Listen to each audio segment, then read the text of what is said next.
मिलेगी। बोलिए सियावर रामचंद्र की जय।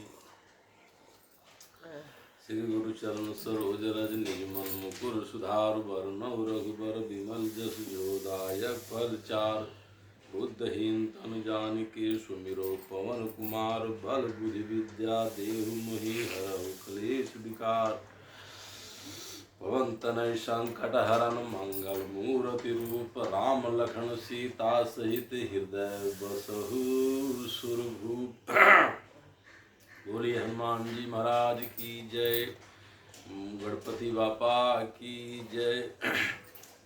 कह निज कबित कहि लागलनी कहा सरस होहि अथवा अति फीका।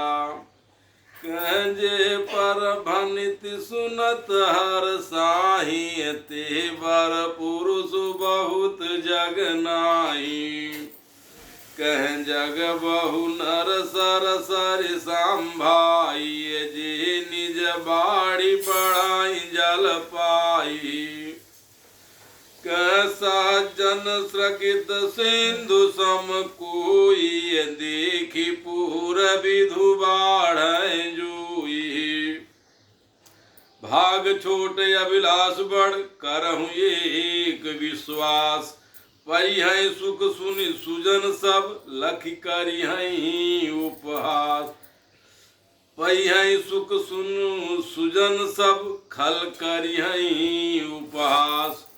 अरे खल परिहास होत हित मोरा काक कहाई काल कांड कठोरा। हंसहि बक हंसहि बक दादुर चात कही। हंसहि मलिन खल विमल बत कही। कह हंसहि बक दादुर चात कही। हंसहि मलिन खल विमल बत कही। कह कवित सरिक न राम पद नेहु तिन कह सुखद हास रसईहु।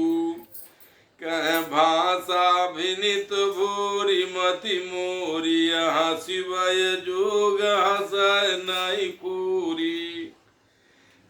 पद कह प्रभु पद प्रीत न समुझियनी कियति नहीं कथा सुनि लागहि फीकी। हरिहर पद रति मति न कुतर कियति न महु मधुर कथा रघुबर की।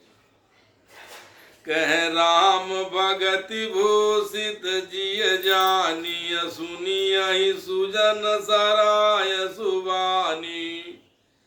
कह कवि न होय नहीं वचन प्रवीणु। सकल कला सब विद्या हेनु। रसीली हो या अत्यंत फीकी, अपनी कविता किसे अच्छी नहीं लगती, किंतु जो दूसरे की रचना को सुनकर हर्षित होते हैं ऐसे उत्तम पुरुष जगत में बहुत नहीं है। ये भाई, जगत में तालाबों और नदियों के समान मनुष्य ही अधिक है, जो जल पाकर अपनी ही बाढ़ से बढ़ते अर्थात अपनी उन्नति से प्रसन्न होते हैं।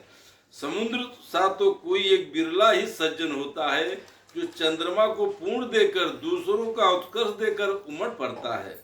मेरा भाग्य छोटा है और इच्छा बहुत बड़ी है, परंतु मुझे एक विश्वास है कि इसे सुनकर सज्जन सभी सुख पावेंगे और दुष्ट हंसी उड़ावेंगे, किंतु दूसरों के हंसने से मेरा हित ही होगा।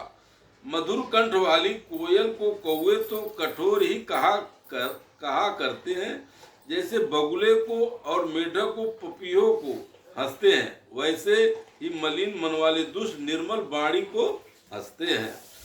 जो न तो कविता के रसिक हैं और न जिनका श्री राम जी के चरणों में प्रेम है, उनके लिए भी यह कविता सुखद हास्य रस का काम देती है। प्रथम तो यह भाषा की रचना है, दूसरे मेरी बुद्धि भोली है, इससे यह हंसने के योग्य ही है। हंसने में उन्हें कोई दोष नहीं। जिन्हें न तो प्रभु के चरणों में प्रेम है और न अच्छी समझ ही है, उनको यह कथा सुनने में फीकी लगेगी। जिनकी श्री हरि भगवान विष्णु और श्री हरि भगवान शिव के चरणों में प्रीति है और जिनकी बुद्धि कुतर्क करने वाली नहीं है, जो श्री हरि हर में भेद की या ऊंच नीच की कल्पना नहीं करते हैं, उन्हें रघुनाथ जी की यह कथा मीठी लगेगी। आह प्रभु पद प्रेत न सामुझुनी कियति नहीं कथा सुनी लागय फेंकी। अरे हरिहर कह हरिहर पद रति मति न कुतर की। हरिहर पद रति मत न कुतर की। तीन माहु कथा तीन माहु मधुर कथा रघुबर की। बोली शंकर भगवान की जय।